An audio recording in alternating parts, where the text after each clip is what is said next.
Olá,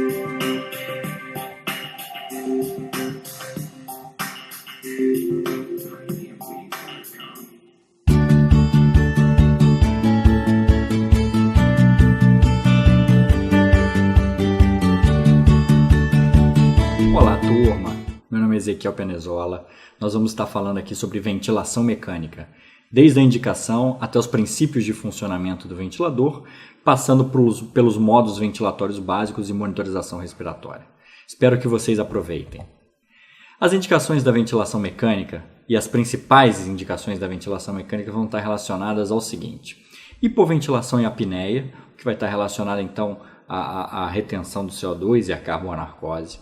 A insuficiência respiratória devido a doenças pulmonares intrínsecas e possivelmente desencadeando a hipoxemia, uma hipoxemia refratária muitas vezes, uma hipoxemia grave. A falência mecânica do aparelho respiratório, onde a fraqueza muscular em doenças neuromusculares, isso vai interferir diretamente na necessidade de um suporte ventilatório para esse paciente. Paralisias também vão estar incluídas nesses dispositivos. Pacientes com comando respiratório instável, então, por exemplo, paciente com trauma craniano, acidente vascular encefálico, muitas vezes com intoxicação exógena ou abuso de drogas, podem evoluir com esse comando respiratório instável. A prevenção de complicações respiratórias, então, o restabelecimento no pós-operatório de cirurgias torácicas e abdominais, inclui-se aí também então as cirurgias cardíacas, em pacientes com obesidade mórbida, pacientes com deformidades torácicas importantes. Pacientes com múltiplas fraturas de costela que evoluem com o que a gente chama de tórax instável, também vão ter a necessidade ou a indicação muitas vezes do suporte ventilatório. E no caso da redução do trabalho muscular, evitando a fadiga muscular, também vai estar relacionada então às indicações, as principais indicações para a gente iniciar esse suporte respiratório. Basicamente, a insuficiência respiratória então ela vai ser o quê? A incapacidade do nosso sistema respiratório em manter a ventilação e ou oxigenação em níveis mínimos necessários. Então, a gente já não vai mais conseguir efetivamente fazer a troca gasosa ou ventilar de maneira satisfatória para garantir níveis mínimos necessários para a nossa troca gasosa efetiva. Causas podem ser de origem pulmonar ou extrapulmonar, e esse evento que levou a essa insuficiência respiratória ele pode ser de instalação aguda ou ele pode ser a agudização de um distúrbio crônico, como a gente pode ver então, por exemplo, nos pacientes com DPOC. É um paciente que já tem um distúrbio ventilatório instalado, mas que vive compensado, até que em um determinado momento ele pode pegar, por exemplo, uma infecção respiratória e agudizar um distúrbio crônico que já existia. Essa insuficiência respiratória, didaticamente, ela ainda pode ser dividida em insuficiência respiratória tipo 1 e insuficiência respiratória tipo 2. A insuficiência respiratória tipo 1 está muito relacionada à falência da oxigenação.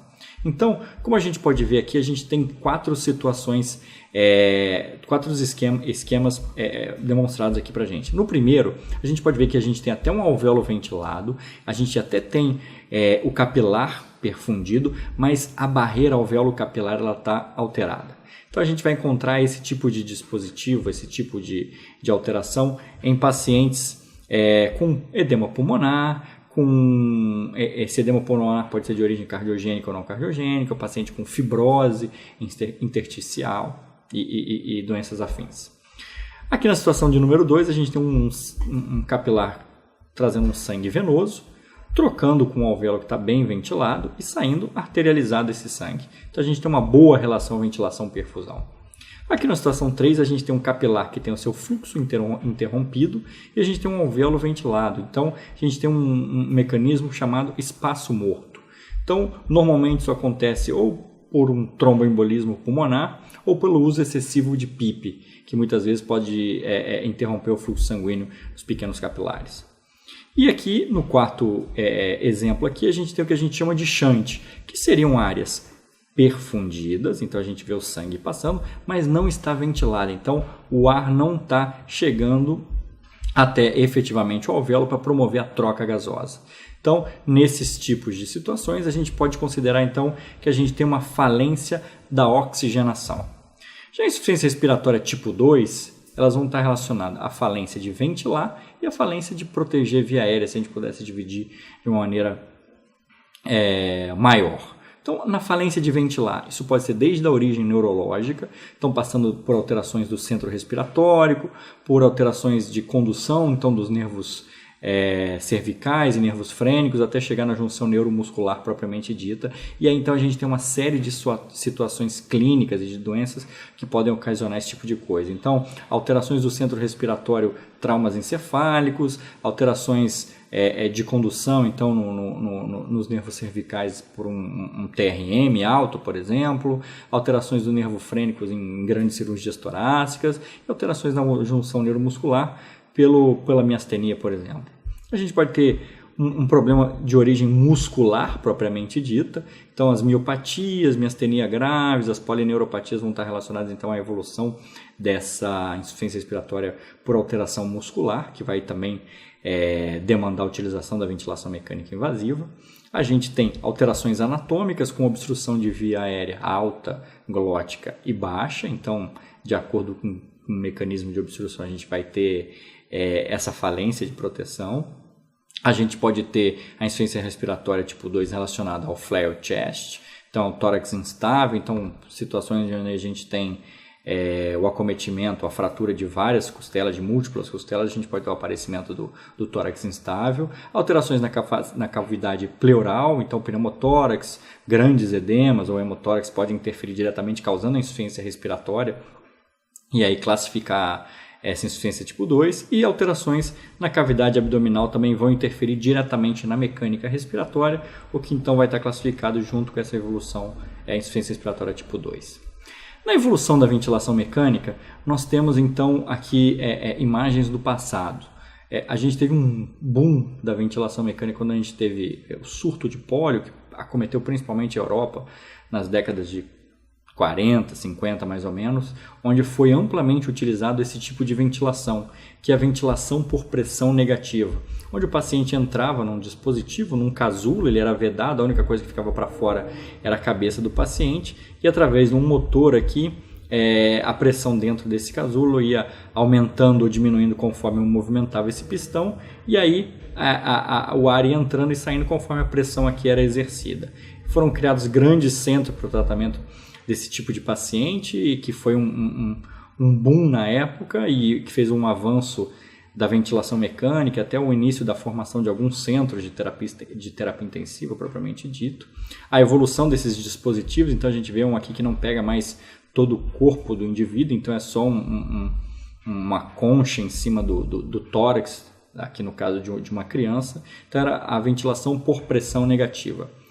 Com a evolução e com a necessidade da aplicação disso em diferentes situações clínicas, a gente teve um grande avanço em relação à ventilação mecânica com o surgimento do Bird Mark VII, mais ou menos na década de 50, 60, que foi um boom na ventilação mecânica invasiva.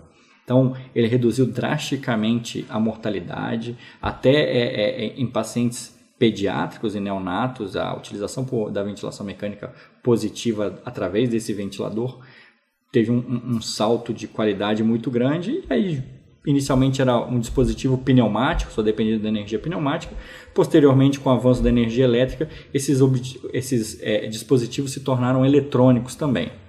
Atualmente, a gente tem então ventiladores muito mais complexos, são computadores ventiladores, que eles têm um sistema de monitoração do paciente, uma interface com o terapeuta, bem intuitiva e que garante uma segurança importante na ventilação e na monitoração do paciente crítico, o que dá para a gente uma qualidade ventilatória muito melhor nos dias atuais. E o futuro, com o avanço tecnológico, é um grande desafio, e eu acho que isso só vai fazer bem para o paciente e para a gente que utiliza a ventilação mecânica no dia a dia. Pergunto eu para vocês, qual é a diferença desse dispositivo aqui para esse dispositivo aqui? Vamos pensar aqui com a gente. Os dois se chamam ventilador, tá? Esse aqui é um ventilador mecânico pulmonar, esse aqui é um ventilador, né? Então, o objetivo do ventilador e não do respirador, como às vezes a gente escapa no nome, é que ele faça a promoção desse ar. Só que, obviamente, e pela complexidade, esse dispositivo aqui, ele faz o gerenciamento, o manejo, a distribuição desse ar muito mais precisa. Então, em ventilação neonatal, podendo utilizar volumes correntes extremamente baixos até volumes altos com mensuração de pressão e coisas do gênero. Então, só para a gente classificar, os dois são ventiladores, mas esse aqui é um ventilador pulmonar e é bem mais complexo, obviamente. Esse aqui só tem 3 botõezinhos, mais simples, e serve para refrescar a gente no dia a dia. Vamos definir esses ventiladores. Os ventiladores com recursos básicos são basicamente aqueles que a gente faz transporte de paciente. Ele tem pouco recurso em relação a modos ventilatórios e a monitorização dele é bem precária, não tem gráfico, não tem nada. A gente tem ventiladores com recursos de curvas e modos básicos, então eles vão apresentar os modos básicos que a gente considera o VCV, o PCV, a SINV, o PSV e curvas básicas de monitoração, como fluxo, volume e pressão. E a gente tem os ventiladores com volumes e curvas avançados de ventilação, onde a gente pode ter associado a isso os loops e modos ventilatórios avançados. Basicamente, a maioria das empresas hoje produzem ventiladores que eles são utilizados eles podem ser comercializados apenas com recursos básicos ou conforme a necessidade do serviço, você vai instalando softwares e eles vão evoluindo para modos avançados e recursos avançados. Então, essa foi a introdução da nossa aula agora. Daqui a pouco a gente conversa mais um pouquinho. Até já!